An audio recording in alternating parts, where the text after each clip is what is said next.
Namaste everyone. In today's video, we're going to focus on Muni Patanjali's Yoga Sutra 3.33. Now in this particular Yoga Sutra, Muni Patanjali is kind of encapsulating one short method that will help us to gain the knowledge and understanding of all the previous vibhutis just by this one process. And this he refers to as Pratibha, or a certain type of intuitional, inspirational knowledge. So let's take a good look at this sutra, start breaking it up word by word, understanding what each of them stand for, and trying to see what the sutra is trying to communicate. So the sutra itself goes, Pratibhadva Sarvam. Alright, so quite a short, compact, simple, easy to understand sutra right there. The first word in this sutra is Pratibha. And Pratibha is a very common word. It's also a name very often used in India where a person, usually a girl or a woman, her name would be Pratibha. And what it refers to is essentially a very high quality, intuitional, inspirational form of knowledge. I'll explain that more in the latter half of the video, but that's what it means for now for the word Pratibha. Then coming to the next word, we have Va. So Va means or. And the final word here is Sarva or Sarvam, which means all. So here's talking about all, everything. So now let's see in short, what is the sutra trying to tell us? So the sutra is saying that by doing Sanyam on Pratibha itself, we can get the knowledge or understanding of all of the previous sutras that covered the vibhutis. So that's pretty amazing, right? Because it's saying, or you can use this one method by really sharpening your skill of Pratibha and then going further to understand the knowledge of all the previous vibhutis that we've studied so far. Now let's get into the sutra a little bit deeper and understand how is that possible, what is Muni Patanjali saying about this, and why is this particular sutra positioned here when we're not yet done with the vibhutis and there's still some more to go. So let's dive into the deep understanding of the sutra and see why that's the case.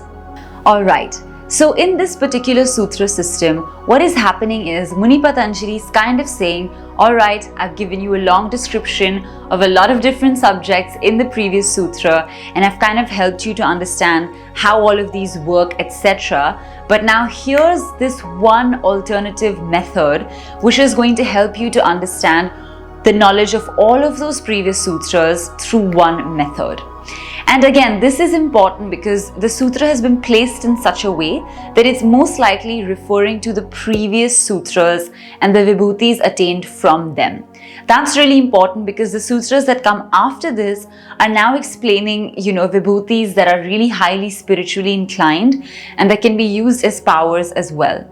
So the positioning of this sutra itself is a pretty important one. It helps us to understand where is Pratibha going to work the most and what is it in reference to. Alright, so that is one of the most important things.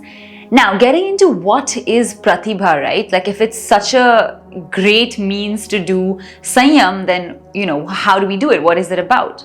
So here we're talking about that real deep inspiration that, we usually ascribe to poets, sculptors, writers, dramatists, people within the arts, people within sports and culture, people who have a lot of creative flair. And we're like, where did these ideas even come from? Where has this understanding come from? Because it's so beautiful, it's so deep, and it's like spectacular in a lot of ways.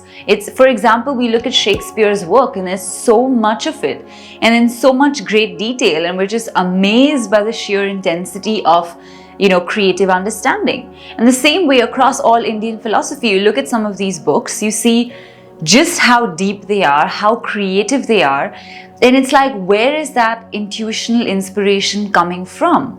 So it comes from a realm that we don't really know that well, but what is being said is that ability to tap into a very deep intuitional, inspirational, almost spiritual source is Pratibha.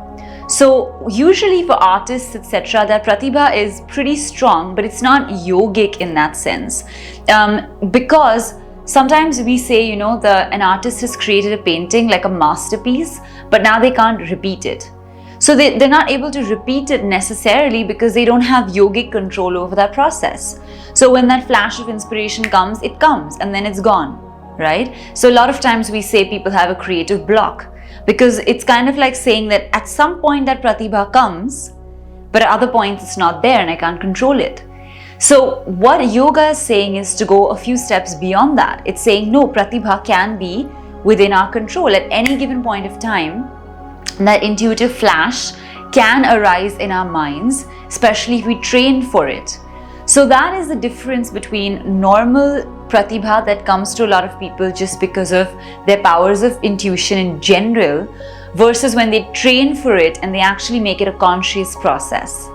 So here's how we differentiate, right? One is pratibha itself, which is what we've discussed, but a super sharpened, super trained version of pratibha is ritambhara prajna, which is what we studied at the start of this chapter, that intuitive flash of wisdom that a person can tap into at will and through that receive certain information.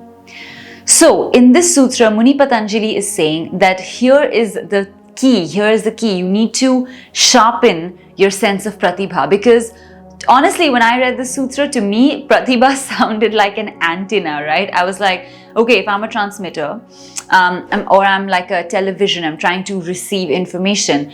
This antenna is pratibha. And you know how in olden days with the television, you had to put the antenna in a certain way or it wouldn't catch the signal.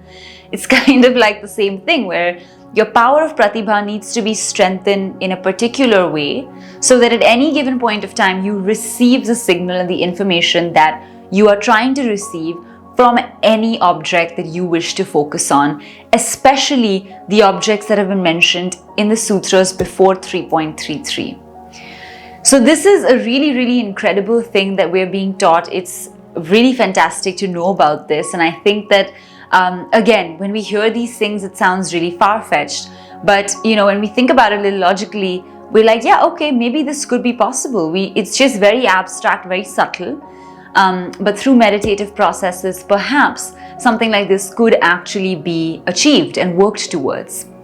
But very important thing here again is that all yoga sadhaks were encouraged, if they were trying to receive such knowledge, to only do it for universal benefit, universal welfare, or something that is important along their yoga sadhana journey, and not to receive information for worldly gain or selfish interest. So that's like a caveat, something that we have to kind of stress on in every sutra, especially of this third chapter.